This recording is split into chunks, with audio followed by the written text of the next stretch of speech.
沧州自古以来就是武术之乡，门派众多，拳种丰富，而其中有以孟村开门八极拳传播最广，习者最多。八极拳自清雍正年间出现以来，高手辈出，灿若星河。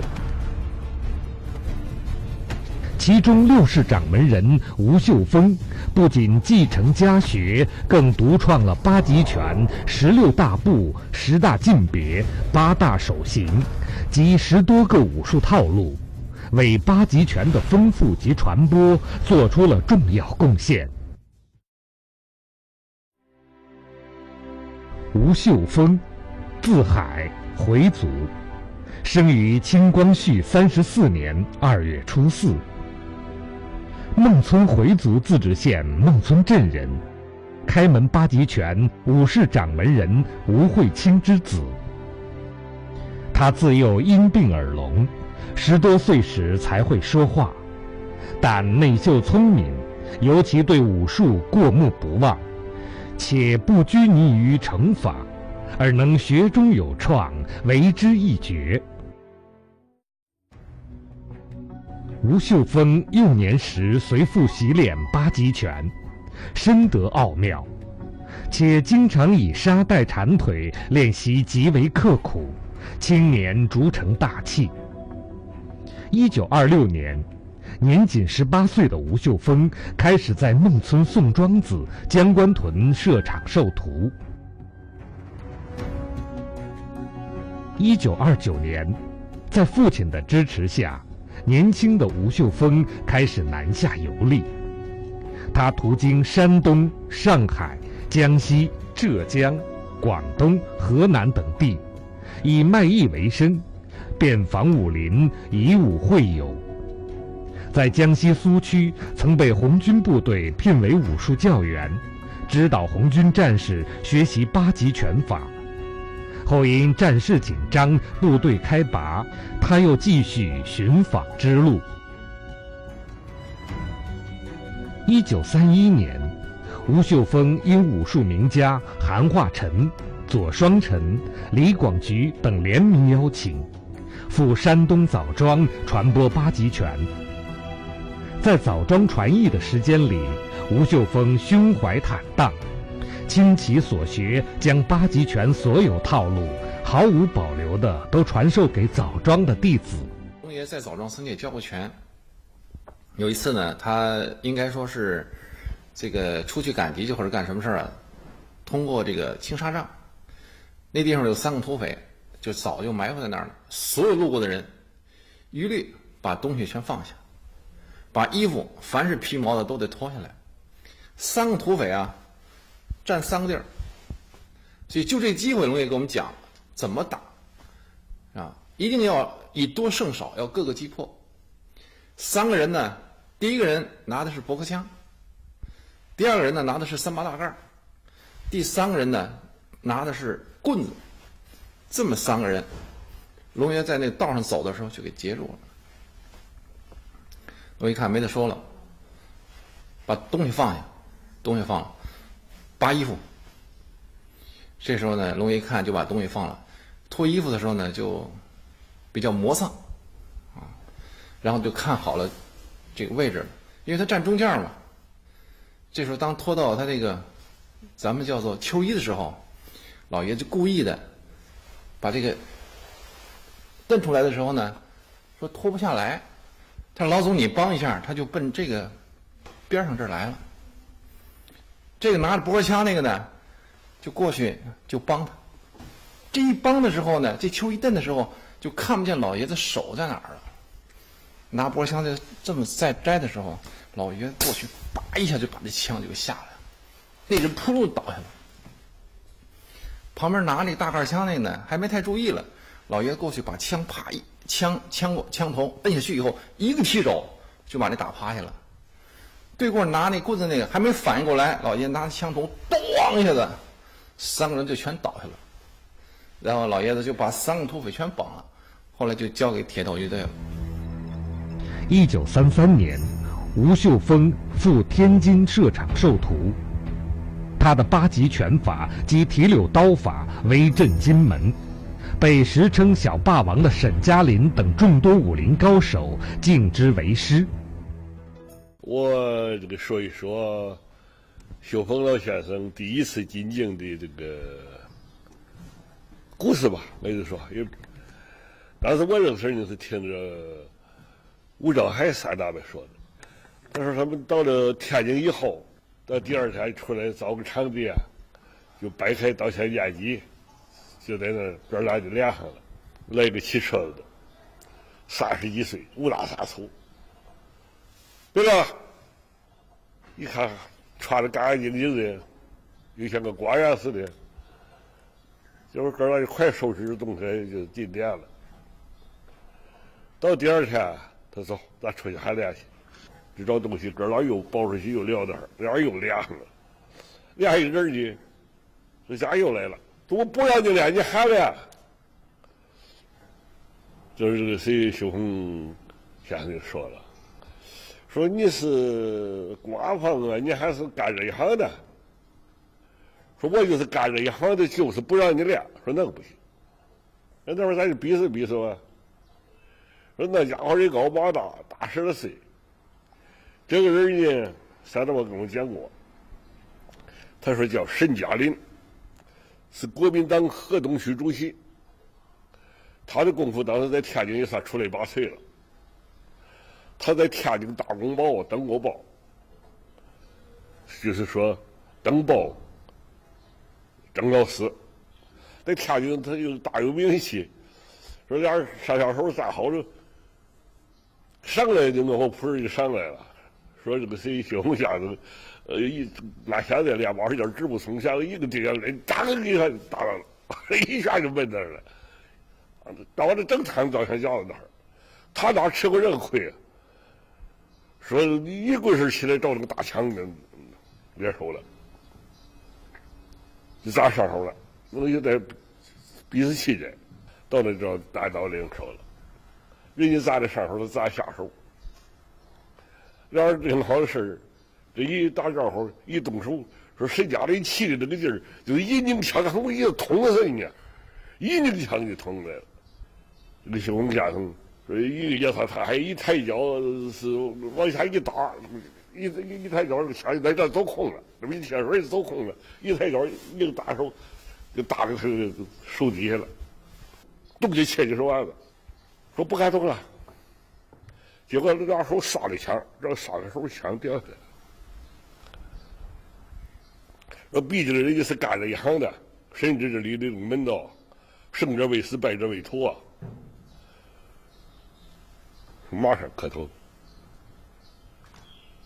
人是老师，3天以后，在蒙饭里，我磕头来。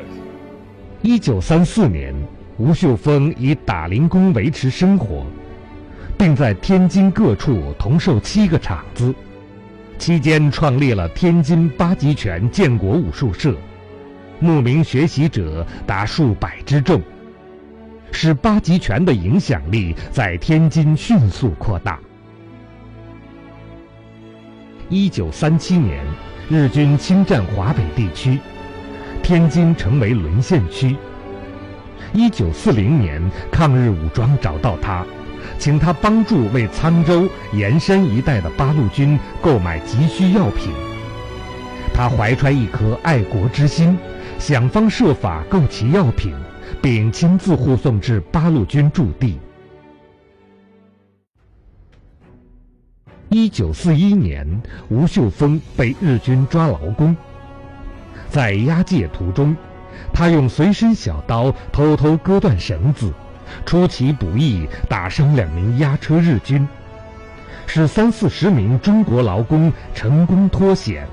1946年秋，吴秀峰从天津为八路军前往山东长官运送军火，被渔桥还乡团查出，飞行吊打3天后托人赎出。新中国成立后，在国家的大力推动下，武术事业蓬勃发展。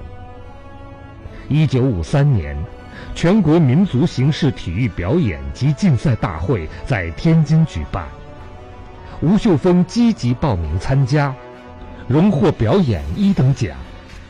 1956年，年近50的他，在全国武术比赛中连获7个单项第1及全能第2，荣获特别金奖，受到党和国家领导人刘少奇、周恩来、贺龙的接见。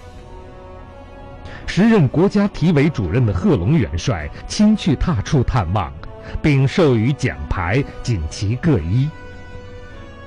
吴秀峰1958年参加工作，1968年在天津市京中造纸厂退休。文革期间，吴秀峰把关注点放在武术和医术上，特别是在骨伤治疗上颇有心得。遇到患者，他都尽全力医治，与人看病不收分文报酬，受到大家的一致赞扬。这件事我印象特别深的，那时候我啊，66年吧，66年我当年才10几岁。我的看门老师，我住在河东嘛，他着急把我叫起来说咱上那个西固，到你师爷那儿去，咱上那儿练去。我呢跟着骑自行车，那时候骑自行车就到了西固。这一路上啊，我这个师傅啊，就骑自行车这脑脖子老歪着，就这样老歪着。哎，我说我怎么回事？嗨，昨天晚上落枕了，一直这样骑自行车，到了西固。到西固大约是在6点不到7点吧。龙爷呢就站在一个大树下，正跟着几个徒弟们呢，正在说一些这个武术方面的事儿。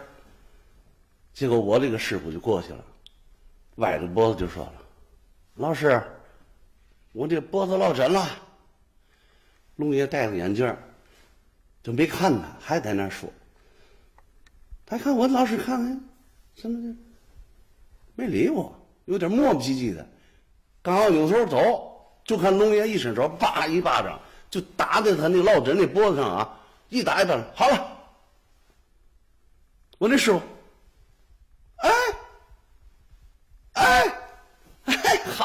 好了，美得了不地，就在我前见了。我当时小啊，我就很奇怪，我这东西怎么那么厉害呢？这看着没理他，一巴掌打完了以后，好了，落枕没事儿。再有呢，就是亲身经历的事儿，就是你老爷子这个人缘特别好，因为在天津市住平房啊，街坊邻居特别多啊，找他看病看病的人呢都挺多的，络绎不绝。另外呢，也不收任何费用。我亲自经历一件事儿，看见什么呢？我们练拳的时候在南院，我们师傅那儿，就和平工大学南院是吧？当年呢，这个南院里面师傅就很多学生啊，那阵生活条件不特别好，要是喝顿酒啊，大伙儿就特别高兴。知道我们在练拳，有一个人呢，我们也不认识，不知道是怎么回事，喝酒喝多了怎么回事，就下巴掉了。下巴掉了就得找会捏的，找谁呢？就知道我们在这练武术，来了就一进门啊，也不会说话，啊，也得看就是下巴掉了，说行，过来吧，过来了，把手绢拿出来。那阵儿人们都戴手绢，这个70年代的时候，把手绢拿，老爷子把那个手啊，2个大拇指用手绢裹起来，瞪着他下巴，啪，说话吧，好了。那个是感谢半天呢，连鞠躬带谢谢，哎，就走了。吴秀峰于文革前迁居丁字沽新村，每天在西沽公园晨练，众多弟子也追随至此。园内热闹非凡，练武之风盛行。吴秀峰创编8极拳法简易套路，交给晨练百姓。大批8极拳爱好者从金门各地慕名前来拜师学艺。从此，每天清晨，公园里几百人的队伍在他哨声指挥下一起练武，场面蔚为壮观，成为当时京城一道独特的风景。1976年12月30日， 69岁的吴秀峰因车祸去世于天津。在其漫长的武术生涯中，他力主广征博采，反对门户之见。在继承传统八极拳法的同时，又独创了众多的步法、劲法和手型，开拓出八极拳12种套路，创编了24连手，极大地丰富了八极拳的理论和套路，不仅使八极拳更具刚劲和观赏性，同时更富实战特色。吴秀峰武功精奇，但生活简朴，一生不求官，不谋私。弟子不下3000，却从不收礼，也绝不允许弟子送礼。其门下低者平民，高者国家高级干部，皆能平等相待，一视同仁。吴秀峰老先生呢，在武术这方面，他下了很大的功夫。这个不仅自己走私访友，这个是吸收了各门各派的精华，而且自己有发展有独创。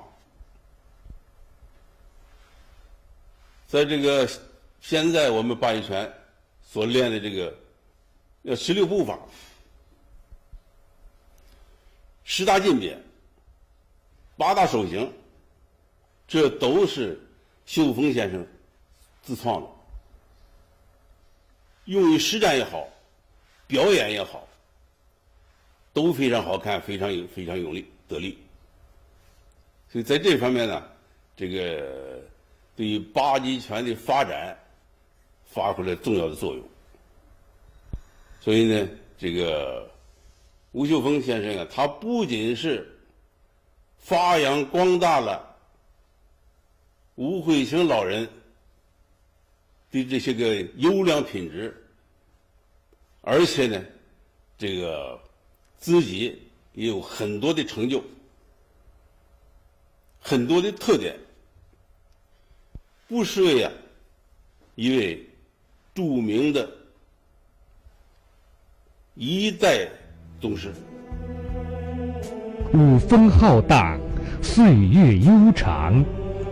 八极拳自诞生至今已逾300年，在这漫长的时光里，大师的身影早已渐渐消失在时间的长河中，但他们的技艺与精神却在一代又一代的传人身上展现和传承。